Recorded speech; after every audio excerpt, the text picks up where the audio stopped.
ఈయన వినవడాల్సింది ఒకే ఒక్క పేరు, అది గురువురా.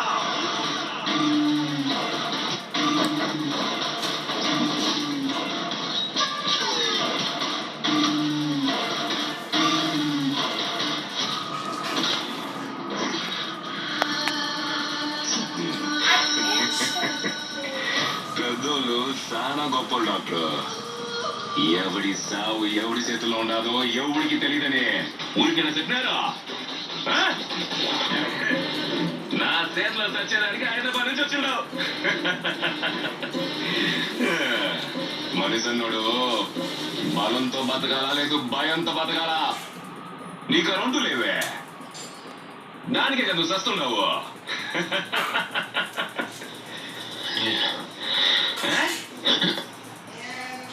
ఏందే